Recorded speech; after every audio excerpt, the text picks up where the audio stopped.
దేశంభు ఉమాపతిం సురగురుం వందే జగత్కారణం వందే పన్నగభూషణం మృగధరం వందే పశూనాం పతిం వందే సూర్యశశాంకవహ్నినయనం వందే ముకుంద ప్రియం వందే భక్తజనాశ్రయం చ వరదం వందే శివం శంకరం శాంతాకారం భుజగశయనం పద్మనాభం సురేశం విశ్వాకారం గగనసదృశం మేఘవర్ణం శుభాంగం లక్ష్మీకాంతం కమలనయనం యోగిహృద్యానగమ్యం వందే విష్ణుం భవభయహరం సర్వలోకైకనాథం.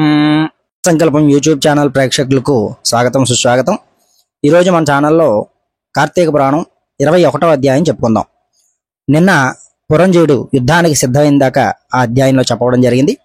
దానికి తరువాత అధ్యాయం ఆ కథ అంతా కూడా ఈ అధ్యాయంలో చెప్పబడుతోంది. జాగ్రత్తగా వినండి.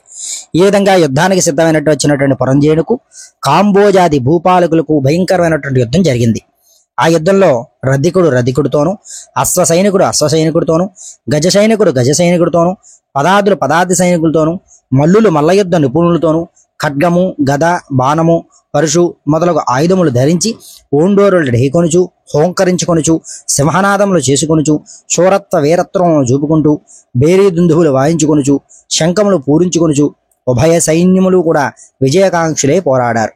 ఆ రణభూమి యందు ఎక్కడ చూసినా కూడా విరిగిన రథపు గుట్టలు, తెగిన మొండెములు, తొడలు, తలలు, చేతులు, హాహాకారములతో దీనావస్థలో వినిపించున్నటువంటి ఆక్రందనలు, పర్వతాల వలె పడి ఉన్న ఏనుగుల గుర్రముల కళేభరాల దృశ్యములే ఉన్నాయి. ఆ మహాయుద్ధమున వీరత్వం చూసి చనిపోయినటువంటి ప్రాణులను తీసుకుని వెళ్ళడానికి దేవదూతలు పుష్పక విమానం ఎక్కి వచ్చి ఉన్నారు. అటువంటి భయంకరమైనటువంటి యుద్ధము సూర్యాస్తమ సమయం వరకు జరిగింది. కాంబోజాది భూపాలుర సైన్యము చాలా నష్టపోయింది. అయినను 3 అక్షోహిణులు ఉన్నటువంటి పురంజయుని సైన్యములలా అతి సాహసముతో పట్టుదలతో ఓడించినది. పెద్ద సైన్యములను పురంజయునికి అపజయమే కలిగింది. దానితో పురంజయుడు రహస్య మార్గమున శత్రువుల కంటపడకుండా తన గృహానికి పారిపోయాడు. బలోపేతులైన శత్రురాజులు రాజ్యమును ఆక్రమించుకున్నారు. పురంజయుడు విచారంతో సిగ్గుతో దుఃఖిస్తూ ఉన్నాడు. ఆ సమయమున వశిష్ఠ మహాముని వచ్చి పురంజయుని ఊరడించి, రాజా, మున్నొకసారి నీ వద్దకు నేను వచ్చాను. నీవు ధర్మాన్ని తప్పినావు. నీవు చేస్తున్నటువంటి దురాచారాలకు అంతులేదు. ఇకరైనా సన్మార్గుడై ఉండమని హెచ్చరించాను. అప్పుడు నా మాటలు నీవు వినలేదు. నీవు భగవంతుని సేవింపక అధర్మ ప్రవర్తనుడివై ఉన్నవల్లే కదా ఈ యుద్ధమున ఓడి రాజ్యమును శత్రువులకు అప్పగించావు.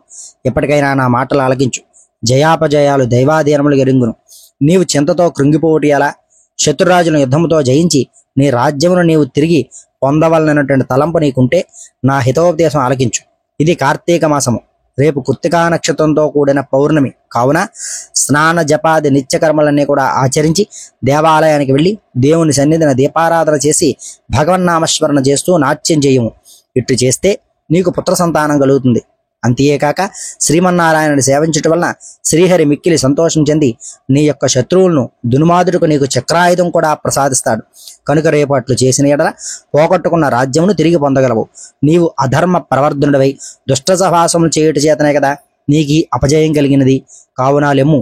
శ్రీహరిని మదిలో తలచి నేను తెలియజేసినట్టుగా చేయమని హితోపదేశం చేశాట. ఇక్కడతో ఈ అధ్యాయాన్ని సంపూర్ణం చేయడం జరిగింది. మరొక వీడియోలో మరొక అధ్యాయంతో మళ్ళీ కలుసుకుందాం. ఛానల్ సబ్స్క్రైబ్ చేసుకోండి. ఈ సమాచారాన్ని 10 మందికి అందజేయండి. స్వస్తి.